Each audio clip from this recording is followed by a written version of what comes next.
YouTube Wonder here with another video. Hey man, we got part 2. I told y'all I'm coming back. Told y'all we coming back. We on the college now. We been through his story. They both storylines on how they was living. And now we playing ball now. We gonna see how they is playing ball. But before we get into this, make sure y'all subscribe, make sure y'all comment, like the video. Let's get straight into it. I know y'all can't wait. I'm surprised they didn't play a box on one. You know, 4 guys on Larry and 1 on the other 4. Damn. Because they didn't have a lot of talent.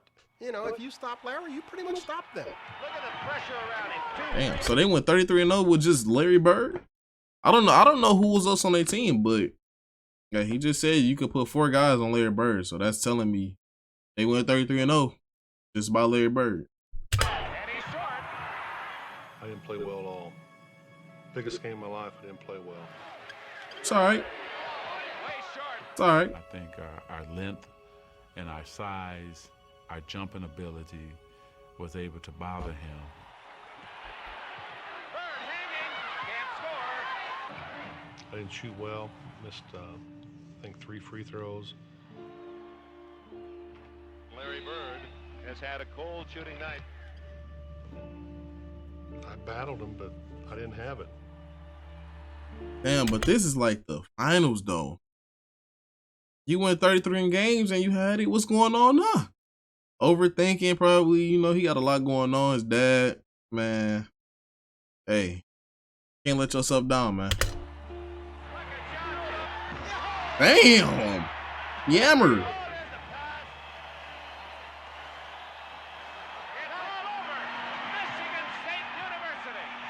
Woo-woo.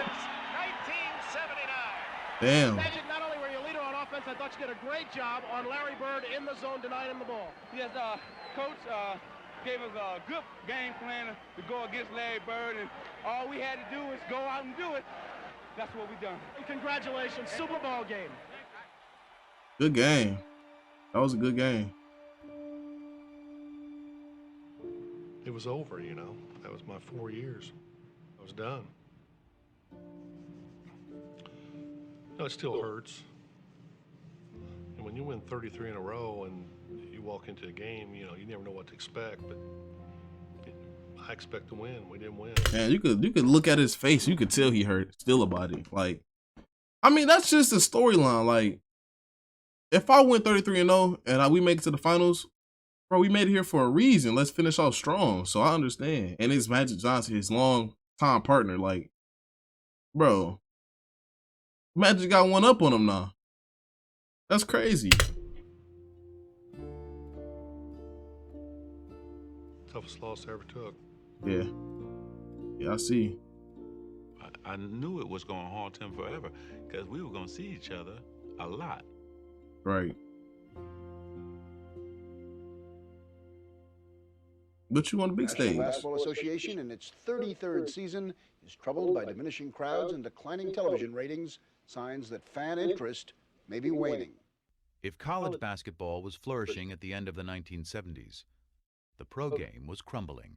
Yeah. After the golden era of Bill Russell and Jerry West in the 1960s, a merger with the ABA in 1976 had led not only to new teams, but a new temperament. Damn. Who was that? It's a new league with new times, with renegades, with individuals. Damn. Iceman. There was an argument made, plausibly, I think, that it was too black a league for the United States of America in the late 1970s.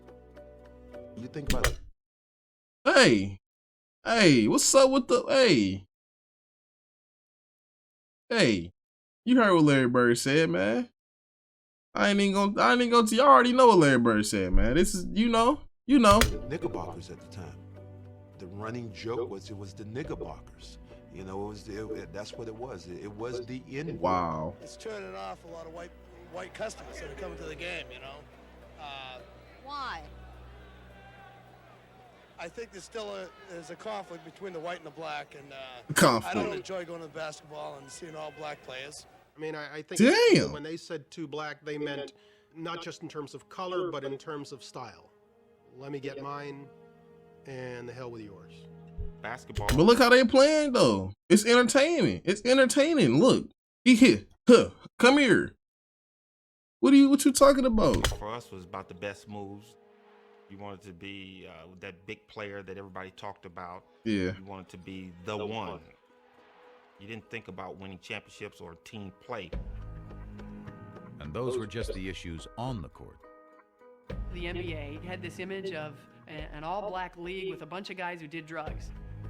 The teams were losing money and they had no sponsors, and that's pretty much a death knell right there.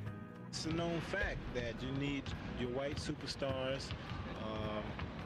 You just need more white ball players on the team for the white fans to identify with. And in the newest member of the Boston Celtics. And the face, Larry Bird. Who gonna deny Larry Bird now? I'm not even gonna deny Larry Bird. He was a GOAT. That's exactly what the league appeared to be getting. There's hope he can help solve professional basketball's difficulties, which some say are compounded by a question of black and white. The Great White Hope. What does that mean? Well, you know, it's very hard to say because there's a lot of great white players around, and I just hope that I can just fit in as well as some of them that has fit in. He ran away from that designation. He made it very clear, almost from day one, that he was not the Great White Hope. You know, the great players are the black players, and they're the best. Such deference meant little to black Celtics. I ain't say it, bro. Larry Bird said it. I ain't say it, bro. Larry Bird said it, bro.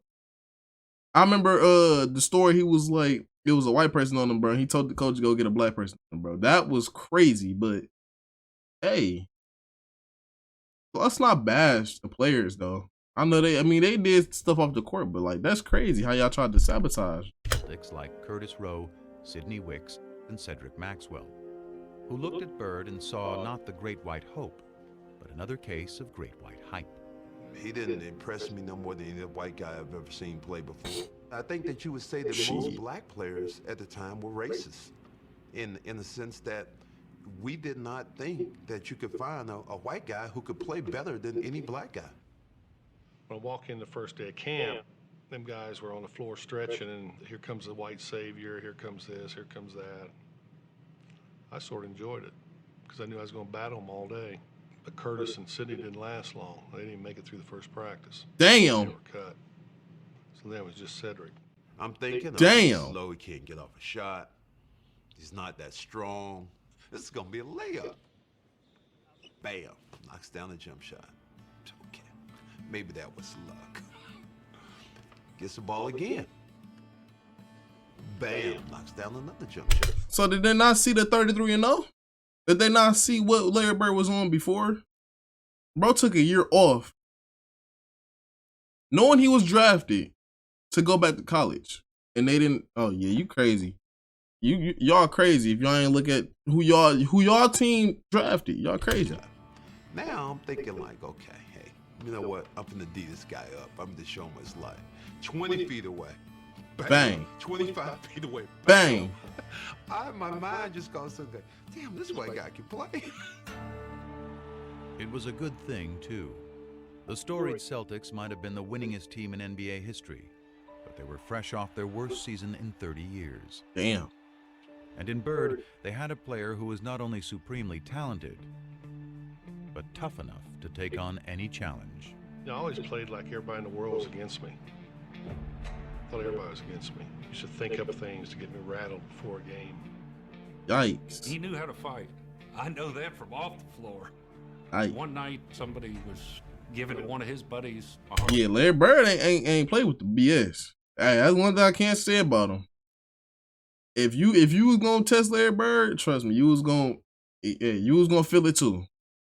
first time, and Larry went over and, said, hey, this is my friend, and this guy was a pretty good sized guy. By golly, they go out back, and the guy turns and says something to Larry, and Larry hit this guy, and I caught him. Hit him so hard, I go, whoa. He was from the old school, and that's how he played. Larry Bird plays it to the hilt, baby. Played the game hard. Played rough. You didn't see where he was No from? frills about him. He came in, he threw elbows. There was nothing smooth about Larry. New Englanders like that. They're hardworking people. They like that that's how people view them, and that's what Larry was. Larry Bird follows his own shot. They also like winners. And when Bird led the Celtics to the NBA championship in just his second season, he was finally one of those too. And just his second season, bro. First of all, before they said the Celtics was by far the worst team. And then his rookie year, he uplifted them. He got a little gist of it. His second year, he in a championship game. And not too many people have done that, bro. I'm gonna keep it real, bro. So that should tell you how good he is right there. Shit, to be honest with you, that's crazy. Boston loved Larry Bird. It just wasn't so clear at first how much Bird loved the city back. There's only one place I'd rather be, French Lick. Thank you.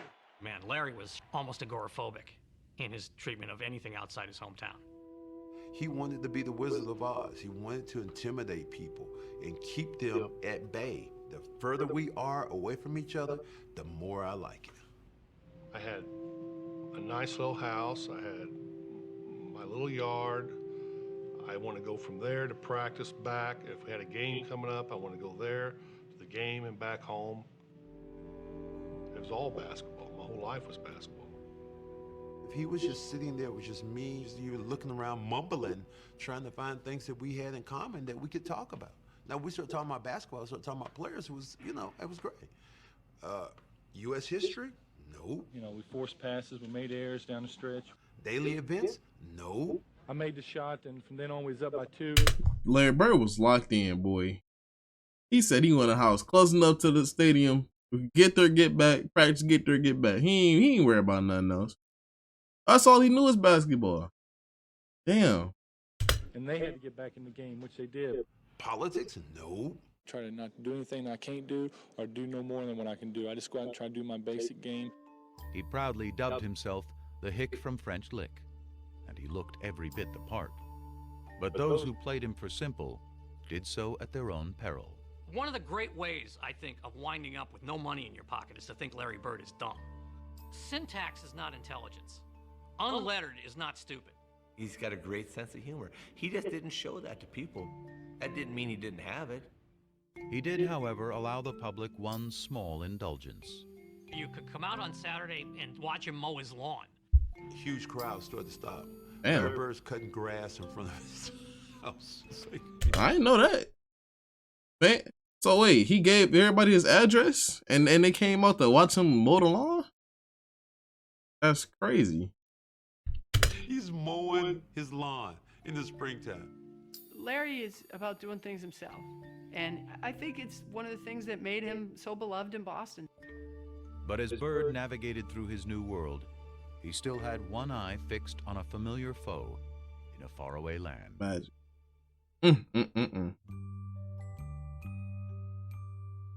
What tripped me out was I'm riding in the limo, and I'm seeing orange trees and lemon trees in people's front yards.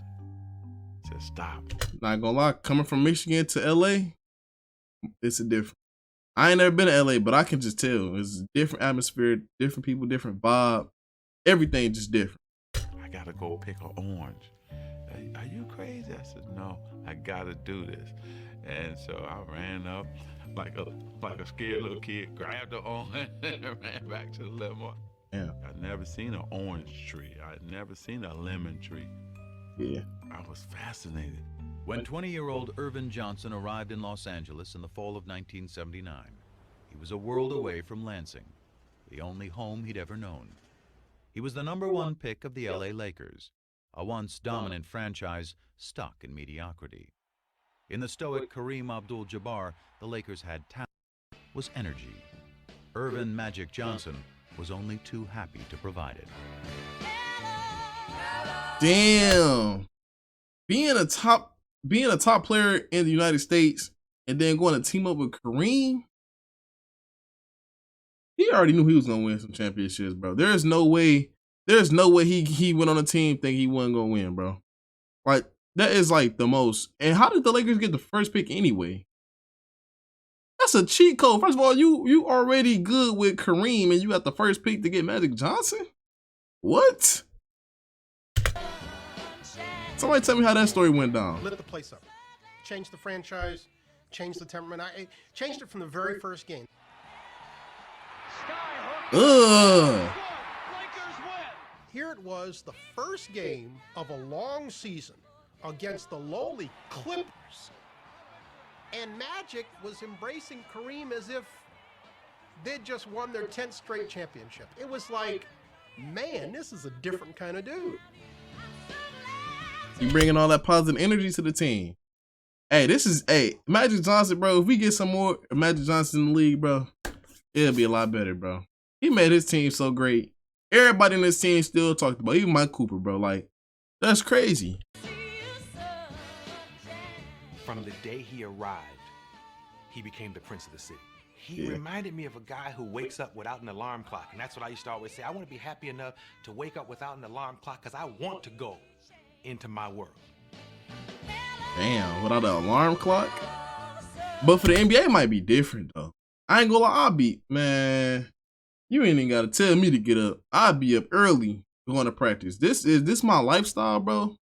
Bro, you know how blessed I am, bro, to just get paid to shoot a ball, to dribble a ball, to facilitate, show nothing but positive energy to people, to have a team to communicate with daily. That's beautiful. He had what it is. As far as I was concerned, the it was not his ability or his size. The it was his attitude, was his leadership, was his mind. I mean, I don't have to talk about Game 6 at Philadelphia. Magic Johnson will jump. In his rookie season, Magic had helped lead the Lakers to the NBA Finals against the Philadelphia 76ers. Damn. What? Bro, this is crazy. This story getting even more beautiful, bro. Well, golly. In Game 6, with an injured Abdul-Jabbar back home in L.A., Magic played all 5 positions, scored 42 points, grabbed 15 rebounds, and dished out 7 assists, leading the Lakers to the championship. Damn. In just 4 years, he had won titles in high school, college, and the pros. Magic, what do you have? Bro, Magic is one of them guys. What do y'all, hey, quick question, bro. Where do y'all place Magic Johnson in y'all list, bro? Comment, bro, please. I gotta know, bro. He played 1 through 5, scored 40 plus, 15 boards, and almost 10 assists. Bro, he was not playing with y'all at all. That makes you perform like this in these championship games? Well, I don't know. Just I love to win. Across the masthead of the Los Angeles Times the next day, it said, "It's Magic." Damn. He was a star when he first arrived here, coming off the NC2A game. And quickly, during that first season, he became one of the stars in town. But that game put him on another level. That made him the star in town. Flashing lights everywhere. It's funny how I wanted to meet the celebrities, but they wanted to meet me. I was like shocked. Bro, of course. Look what you doing. Why wouldn't that? You the top guy. You're the guy now. Like, wow, you know who I am? He was young, famous, and after Lakers owner Jerry Buss signed him to a 25-year, $25 million contract. A what contract? The Lakers owner Jerry Buss signed him to a 25-year, $25 million contract. 25-year, $25 million, $1 million a year? 25 years? God damn. Wait, what was that contract? That wasn't an NBA contract, was it? 25 years? Hold on. Very rich. The kid from Lansing was ready to sample a different kind of fruit. His playboy boss knew all the ripest trees. I said, oh, I'm hanging with him. When they were coming into the box and he had 10, 20 of them and look, Irvin, which one you want? And I was like, oh, okay, it's like that? Damn. And then he said, I'm going to take you to the Playboy Mansion. What? The mansion? No, you're kidding. I said, yep. So I went there, and my first time, I'm backing up like, I can't believe I'm in, but I'm backing up away. You know, it's like, I'm scared to death. Probably 10 guys to 100 women, you know. Damn. Everybody think it's sex driven, but it's really not. You have dinner, then you watch the latest movie, and then of course I don't want to ever say that sex wasn't involved, because if you meet somebody, that's what you wanted to do. You did that, but it's really a great experience. Bro, Magic is hilarious. So yeah, I had fun there. He came to L.A. like the Pied Piper. People were giving him... Magic was a crazy guy. Shit, he said 10 guys and 200 women. Crazy. Giving him that. But, he stayed pretty grounded to the game. Everybody was getting high then, but you can't even smoke a joint around Magic. He had real old school, down in the trenches work ethic. And that was honed in him by his dad, Irvin Johnson Sr. Magic was always this guy. He never did none of that, so I did everything for him. Magic Johnson was living on a nap. That's a good mindset to have, bro. Because he know it could potentially ruin his career. It could potentially give him a bad image. He's already the spotlight. And one little move like that, somebody, tell on him or do whatever. Man, look. Hey, that mindset is beautiful to have. High. He was starring in the role of a lifetime. Point guard of a Hollywood team with an offense called Showtime. He even had the alter ego perfect for the production. I mean, Magic was his stage name. Even he would laugh about it. Well, he always says there's two people. There's Irvin Johnson from East Lansing, and there's Magic Johnson from Hollywood. Irvin Johnson is another guy. Here's Magic over here, and here's Irvin over here. Irvin is this fun-loving guy.